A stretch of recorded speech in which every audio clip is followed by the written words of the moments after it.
Margaret Hayes had always been careful. At 72, she'd learned that trust was earned slowly and lost quickly. Her silver hair was styled perfectly, her home immaculate, her life organized down to the smallest detail. But on this particular Tuesday afternoon, standing frozen in her son's bedroom doorway, Margaret realized that all her careful planning meant nothing. She'd forgotten to mention the security camera repair to David. The technician had come yesterday while David and his wife Rebecca were at work. A simple fix, the young man had said. The camera in the upstairs hallway was working perfectly again. Margaret had only wanted to check. Just a quick look at the footage to make sure everything was functioning properly. She was good with technology. David had always praised her for that. The first few minutes of footage showed nothing unusual. Rebecca arriving home early from her nursing shift, walking upstairs, normal, ordinary. Then, 10 minutes later, the hallway camera captured something that made Margaret's hands tremble. Rebecca, yes, but with her was a man, not David, a man Margaret had never seen before. They were kissing, touching, laughing quietly as they slipped into the guest room directly across from where Margaret now stood. She sat down on David's bed. Her heart pounded. Her mouth felt dry. David was her only child. After his father passed away 8 years ago, David had been her rock. Strong, kind, devoted. He'd married Rebecca 5 years ago, and Margaret had welcomed her like the daughter she'd never had, or so she'd thought. Margaret's mind raced back through recent months. Rebecca's extra shifts, her new perfume, the way she'd become distant at family dinners, signs Margaret had ignored, explained away with kindness and understanding. The betrayal cut deep. But what cut deeper was the knowledge that telling David would destroy him. She sat there for an hour, thinking, planning. Margaret had not survived 72 years, including a difficult marriage and widowhood, without learning something about human nature. Revenge was a dish best served cold, her mother used to say. But Margaret had never been vengeful. She'd always chosen kindness, always taken the high road, until now. She made her decision. She would not tell David, not yet, not until she understood the full picture, not until she could protect him properly. That evening, Margaret joined David and Rebecca for dinner as planned. She'd made her famous pot roast. The kitchen smelled like home, like comfort, like everything a family should be. "Mom, this is delicious," David said, smiling at her with those gentle eyes so much like his father's.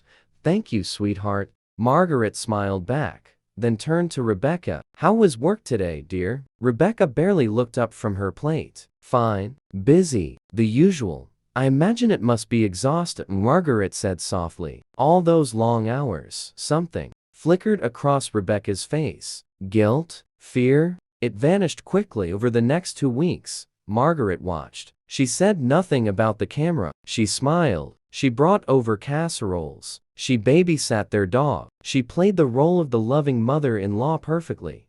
But she also watched that camera footage, and what she discovered broke her heart further. This wasn't a one-time mistake. The man came every Tuesday and Thursday when David worked late. His name was Connor. Margaret learned this by listening carefully at family dinners, by asking innocent questions, by piecing together Rebecca's careful lies. Connor was someone from Rebecca's past, a former boyfriend who'd recently moved back to town. Margaret made copies of the footage, saved it carefully, backed it up in 3 different places. She was meticulous about evidence. One never knew when it might be needed, but still, she said nothing. Then came the evening that changed everything. Margaret arrived for dinner to find David alone, sitting at the kitchen table, crying. "David, what's wrong?" He looked up at her with devastated eyes. "Rebecca wants a divorce. She says she's not happy. She says she never really loved me the way she should." Margaret sat down beside her son and held his hand. Her heart broke for him, even as fury rose in her chest. "Did she say why?" Margaret asked gently. "She mentioned someone else, someone from her past. She says they reconnected and she realized what she'd been missing." Margaret squeezed his hand. "I'm so sorry, sweetheart. Mom, I don't understand. I thought we were happy. I thought His voice broke. I thought we had a future. That night, after David fell asleep on her couch, exhausted from crying, Margaret made her move. She called Rebecca. We need to talk. Tomorrow? Just you and me. They met at a quiet cafe downtown. Rebecca looked nervous but defiant. I know. This is hard for you, Margaret. But David and I know about Connor. Margaret interrupted quietly. Rebecca's face went pale. What? I know he's been coming to the house every Tuesday and Thursday for the past 3 months. I know you've been lying to my son while he's been working overtime to save for the vacation you wanted. I know everything. Rebecca's hands shook. How? The security camera. The one I had repaired. Margaret's voice remained calm, steady. I have footage. Dates. Times. Everything. You can't. I already have.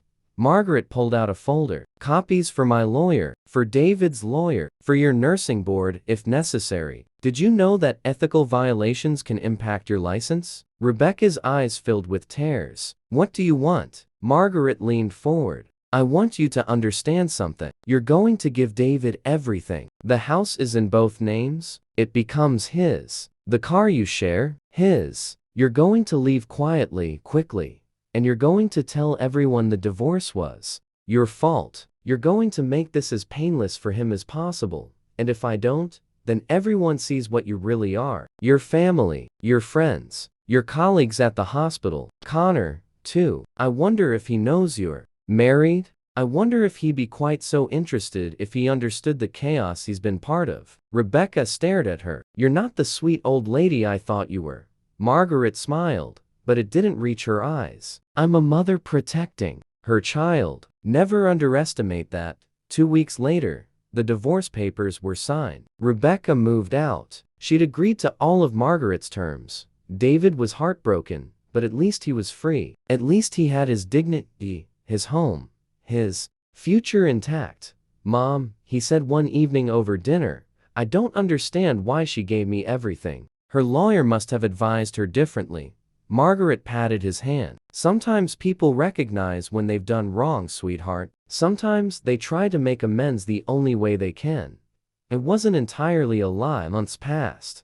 David slowly healed. He started dating again, cautiously. He smiled more. He found his way back to happiness. Margaret never told him about the camera footage. She kept it locked away, insurance against any future problems from Rebecca. But she also learned something about herself. She'd always believed kindness was the answer to everything, and mostly, it still was. But sometimes, love required protection. Sometimes, it required strength. Sometimes, being kind to the people you loved meant being fierce with the people who hurt them. On a Sunday afternoon, David brought someone new to meet her. A teacher named Sarah, with kind eyes and an honest smile. This is Sarah. Sarah. This is my mother, Margaret. Margaret shook Sarah's hand and looked into her eyes. She saw warmth there, authenticity, truth. It's wonderful to meet you, Margaret said sincerely. Later, as she watched David laugh with Sarah in the kitchen, Margaret felt peace settle over her. She'd done what needed doing. She'd protected her son without destroying him with painful truths. She'd taken revenge not through cruelty, but through careful, quiet justice. The camera never lied, but sometimes, love meant knowing which truths to share, and which to keep hidden. Margaret looked at the happy couple and smiled. This was what mattered, not the betrayal that had come before, but the hope that lay ahead. She'd learned something at 72 that she'd never quite understood before. Kindness wasn't weakness. Love wasn't passive. And sometimes, the strongest thing you could do was stand between someone you loved and the pain that threatened to break them. The past was the past. The future was just beginning. And Margaret Hayes, careful as always, would be watching.